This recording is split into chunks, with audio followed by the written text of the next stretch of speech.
우선 과학과 정책이 이제 제도적 또는 조직적인 어떤 차이가 있다라고 하는데, 물론 그 분명히 차이가 존재하지만 요 저자들이 얘기하고 싶은 거는 그걸 넘어서서 이제 좀 더 이제 문화적 분리, 문화적 차이가 존재한다라는 점을 강조하고 있습니다.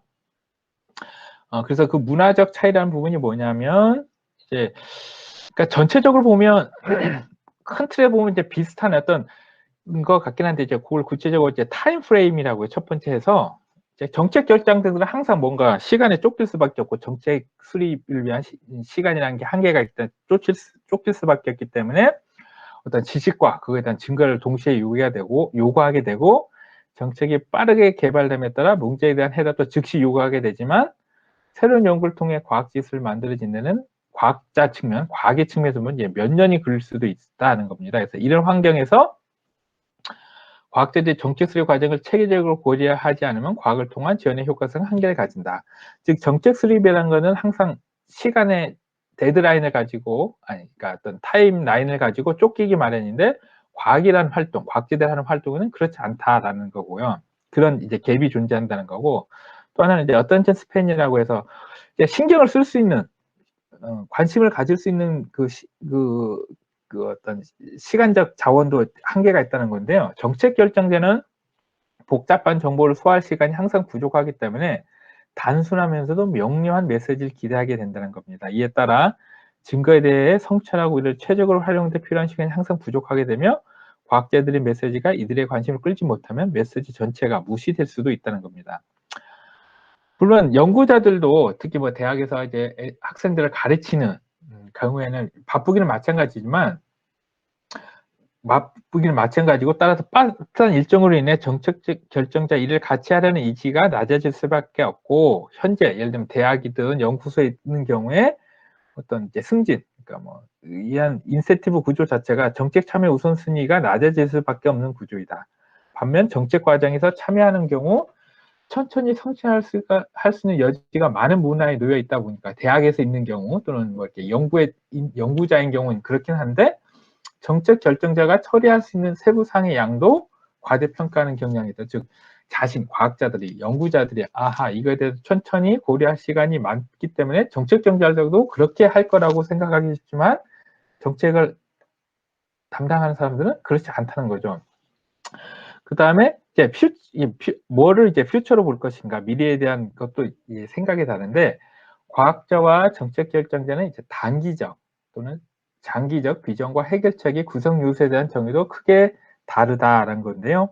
연구 활동을 보면 뭐 자금 지원과 프로젝트 일정에 따라 추진하긴 하지만, 이게 예산 지원이라는 건 이런 일정이 있지만, 연구 내용으로 갔을 때 과학적인 질문, 질문은 엄밀하게 얘기하면 데드라인이라는 게 존재하지 않습니다. 근데 반면 정책 결정자는 장기적 목표보다 단기적 목표에 우선순위를 두게 되고, 또는 선거나 자리 이동에서 예측을 수행하고 예상치 못한 긴급 사항에 부담을 줄일 수 있는 포괄적인 지시 전략을 가지질 못하다는 거죠. 이런 식으로 계속 자리가 옮기고다 보니까 이런 식의 포괄적인 지식 체계를 갖추지 못하고 있다는 거고요. 그다음에 그렇기 때문에 과학자들이 이런 행동의 패턴, 정책 결정자들의 이런 행동 패턴을 바꿀 수는 없지만, 정책을 추동하는 요소들과 현재 논의사항을 이해하고 정책 결정자 아젠다에 맞춰 지식 수요를 예측하면서 이에 미리 대비할 수 있다라고 주장을 하고 있습니다. 그 다음에 불확실성에 대한 이제 또 어떤 생각이 다르다는 건데요. 과학자들은 과학직을 추진하는데 불확실성을 피할 수 없음을 잘 알고 있으나, 정책 결정자는 과학적 불확실성을 불편하며 특히 과학 지식에 있어서는 어떤 것보다 더 확실할 것을 기대하게 됩니다. 그래서 어떤 정책 결정성에 있어서 불확실성이라는 것은 성공의 위협 혹은 그 정책의 종료를 끝을 의미하기 때문에 절대적으로 피해야 할 걸로 이해하는 경향이 있었습니다. 그래서 과학적 발견 또는 정책 예측에 내져 있는 불확실성을, 이거는 뭐 내재되어 있어서 피할 수가 없는 거기 때문에 생산적인 방식으로 소통하는 것이 분명히 어려운 일이지만, 과학과 정책의 상호작용성에 있어서는 극히 중요한 부분이라고 저자들은 얘기하고 있습니다. 그리고 이런 과학과 정책의 환경에 있어서 위협이 되는 요인들, 위협이 되는 요인들에 대해서 얘기를 하고 있는데, 우선 하나는 어떤 기계적인 선형의 정책 모형에 대해서 얘기를 하고 있습니다. 실제로 증거를 통해서 정책이 수립 시 필요한 정보 지식을 제공하는 것이 어렵다는 점을 이해하기 위해서는 정책 전성을 모사하는 비유가 오해를 낳고 있다는 걸 깨달을 필요가 있다라고 하고 있습니다. 기존의 정책 모해라는 것은 정책 과정이라는 게 상당히 논리적이고 구조화된 일련의 과정으로 이제 묘사를 하고 있는데, 사실은 정책 문제의 무모함과 복잡성, 증거에 피할 수 없는 불확실성, 가치 선호의 대대는 다양성, 가치에 대한 효과적인 논의를 조직하기 어려움은 정책 과정이 이상적인 어떤 선형적으로 이루어지는 논의가 아니다. 이와는 상당히 거리가 멀다라는 것을 이해할 필요가 있고, 또한 정책 과정에서 이런 그 과정상의 복잡성뿐만 아니라 가치, 편견, 경험의 법칙을 가지는 사람들이 참여한다는 고려할 때 정책 과정은 더더욱 복잡하게 되고, 여기에다가 다양한 정치적 이해와 고려사항을 포함하게 되면 정책은 과정은 계산 가능한 것이 절대 아니다라는 점을 얘기하고 있습니다. 또 정책 과정에서 증거가 개입할 단계가 정해져 있는 것은 아니므로, 그리고 정책 과정에서 과학적 증거가 효과성을 높이기 위해서는 정책 참여는 특정 단계에서 일회적으로 참여하는 방식이 아니라 계속 강조한 바와 같이 다양한 행위자와 지속적인 상호작용을 통해서 이루어질 필요가 있음을 얘기하고 있습니다.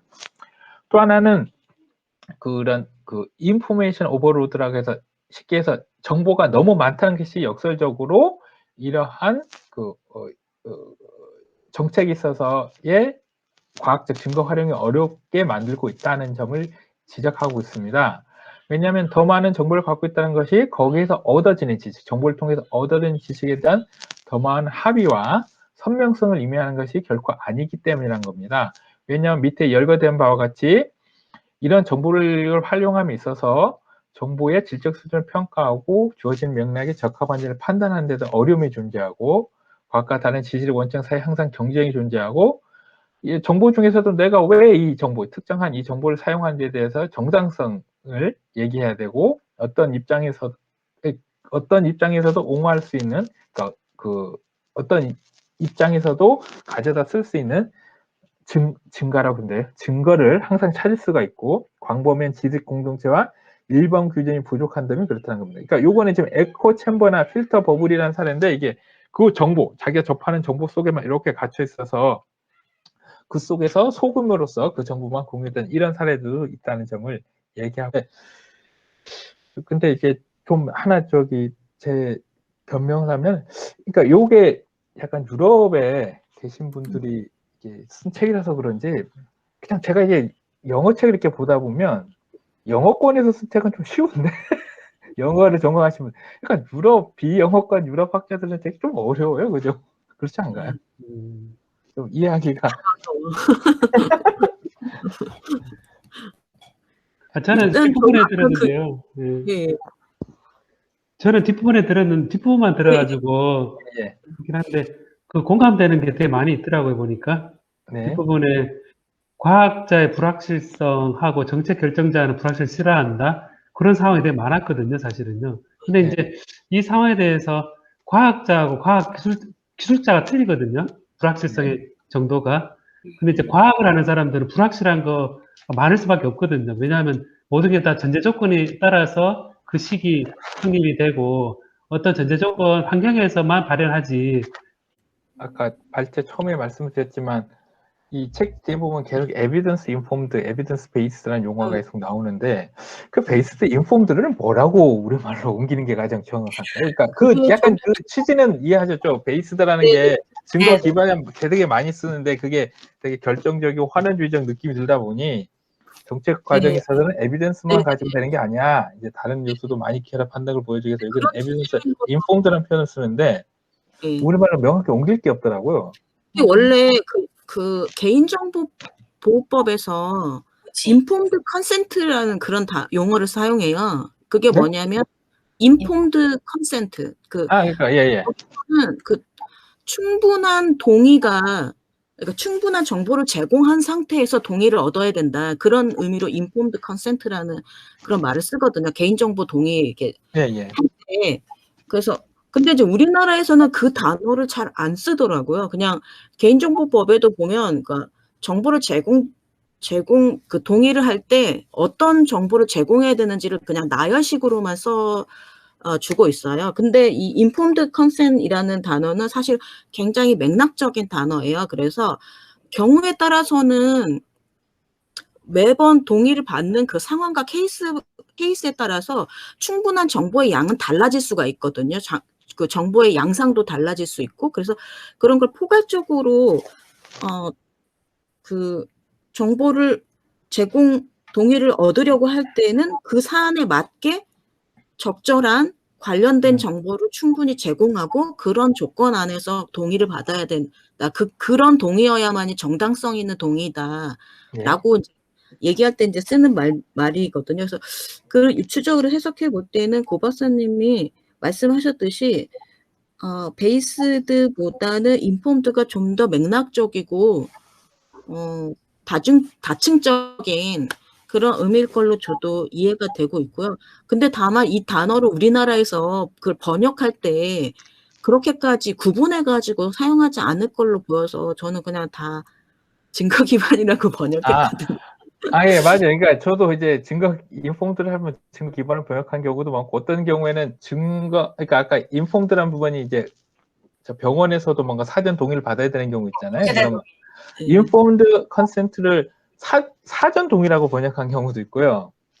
어떤 거 막 찾아보니까 에비던스 인폼드를 증거 검토 이렇게 증거 검토라는 표현으로 간 것까지는 제가 본 것 같아요. 근데 제가 왜 이 말씀을 드리냐면은, 우리가 여기서 이제 에비던스 베이스드라는 표현이 아니고, 정책이라는 게 이게 아니고, 여기서 이 인폼드를 얘기한 그 취지에 동의를 한다면, 베이스드 인폼드라고 얘기한 게 동의를 한다면, 사실은 이게 조금 더 정책 현장에서 잘 개념하게 되면 이게 딱 이렇게 꽂히는 용어로 이렇게 우리말로 나와 있어야 사람들이 이제 그게 막 인구에 회자돼, 이렇게 또 개념적으로도 이런 의미가 있구나라고 이렇게 널리 쓸 수 있는 것처럼, 뭔가 이렇게 탁 이렇게 와닿는 용어로 이걸 좀 이렇게 옮기는 좀 필요가 있어 보여요. 그냥 증거 기반, 이게 입에 막 사람들 입에 달고 다니잖아요. 증거 기반이라는 게. 근데 기반이라고 했을 때 말 그대로 이제 좀 여기서 지적하는 문제가 있는 거고요. 그래서 그걸 대체하려고 해서는 에비던스 인폼드의 취지를 살려서 뭔가 이렇게 딱 그거를 대체할 수 있는 단어를 했으면 참 좋겠다는 생각이 들어서 제가 드린 말씀이었습니다. 우리 세미나 하는 동안 그걸 찾는 걸로. 찾는 걸로. 제가 왠지 느낌이 증거 베이스드 하게 되면 자기 확신이라는 생각이 들고, 인폼드 그러면 좀 객관적인 거를 데이터를 참조한다는 느낌을 좀 받아지거든요. 네네. 증거 참조. 네, 증거 참조. 왠지 인폼드니까 제3자가 혹은 다른 메신저를 통해서 전달해서 그걸 보고 객관적으로 한다는 느낌이 더 오는 것 같습니다. 그런 내용을 쭉 다 잘 통합해가지고 적절한 단어를. 그리고 아까 김재 박사님 1.5류, 2.5류 얘기하셨잖아요. 네. 저는 어떻게 이해하고 있냐면 1.5류 하도 저도 헷갈려가지고 이해하고 있는 게, 1종을 남자로 생각하고 2종을 여자라고 생각해서요. 1종은 남자고 2종은 여자인데 1종은 같이 배가 부른 겁니다. 배가 부른데 남자가 배 부른데 임신했다 판단하는 게 1.5류고요. 여자가 배 부른데 그냥 살쪘다 판단하는 게 2.5를 알고 있거든요. 그래서 이제 방금 얘기를 하신 거를 판단해 보면 지금 과학자가 1.5류를 최소화한다는 거는 남자가 임신하면 안 되잖아요. 이거는 있을 수 없는 거기 때문에 이거를 과학자들은 이렇게 있을 수 없는 거는 없애려고 하는 거고, 정책하는 분들은 나 구별 상관없다, 배 부른 걸 기준으로 하겠다. 그래서 이제 배가 많이 부른 거를 임신했다고 하는데 남자도 배가 많이 부를 수 있잖아요. 그러니까 이제 여자가 이제 배가 많이 부른 거하고 살이 찐 거하고 섞여 있는데, 이제 이거를 2.5를 최소화하기 위해서 좀 더 기준을 높이다 보니까 이제 남자 가운데도 배가 좀 많이 부른 사람은 임신했다고 판단될 수 있는 거죠. 어떤 면에서.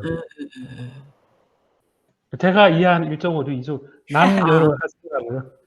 맞지. 그 말씀 하시니까 생각난 건데, 옛날에 저기 세미나에서 왜 병원에서 암 진단 같은 걸 할 때 그 뭐죠? 암 질병이 있는데 질병인데 질병이 맞는데 양성인데 음성으로 판정했을 때와 거꾸로 음성인데 양성으로 판정했을 때 리스크가 좀 다르대요. 예. 그래서 좀 과도하게 판정을 하는 경우가 있다고 하더라고요. 그게 오히려 덜 리스크하기 때문에. 그래서 그런 증상하고도 좀 비슷한 게 아닌가. 그 병원이라고 하는 곳이 약간 아카데믹하고 그 레귤러토리가 그 막 믹싱된 그런 장소잖아요. 네. 제가 그 부분은 들은 기억나는 게 남자가 배부른데 임신으로 판단하는 경우하고 여자가 배부른데 살이 쪘다고 판단하는 경우에 있어서 심각한 경우가 여자가 여성분이 배가 부른데 이거를 살쪘다고 표현하게 되면 그 위험하잖아요, 솔직히. 막 약 먹이고 살 빼는 약 먹이고 이렇게 되면 위험한데 남자가 남성이 임신했다고 판단됐을 때는 과도한 거잖아요. 그 위험 정도가 다르다고 리스크 정도가 다르다. 네. 그러네요. 제가 비율을 딱 그게 기억이 나가지고 좀 네네. 네. 좋은 팁이었던 것 같습니다. 알겠습니다. 맞아요. 네. 그러면 오늘 너무 고생하셨고요. 다음 너무 주에 한 번씩 하려고 합니다. 네. 저희 2주에 한 번씩 하기로 했나요, 선생님? 네. 하려고. 무슨 질문하셨는지 못 들었어요, 제가. 네네. 2주에 한 번씩 하려고 하고요. 이제 6시가 돼가지고 정리를 하려고. 네. 그래서 그 다음번에는 3장하고 4장 이렇게 하면 될 것 같아요. 뭐 아직 급한 거 아니니까 그냥 천천히 조금씩 나가면서 하고 싶은 얘기 겸사겸사 하는 그런 스타일로 하면 좋을 것 같고요. 네. 네. 혹시 다음번에는 그 발제를 선생님 두 분 박사님께서 해주시면. 네. 네, 제가 사장할게요, 선생님. 사장, 네네. 아니면 저기 최은경 박사님은 아직까지 좀 낯설면은 다음 차례까지는 제가 할게요. 네, 좋습니다. 하려고 마음 먹었는데. 먹어서 아니 익숙치 않으신 것 같아서. 아닙니다. 제가 잘하시네. 아니에요. 저는 고 박사님께서 배려해 주시면 뭐 그렇게 하고요. 네, 제가 5장을 할게요. 나중에 5장을 하는 걸로. 네, 그럴게요. 네, 알겠습니다. 그럼 네. 제가 권 무슨 쌤 혹시 지금 자리에 계시면 한마디 하시면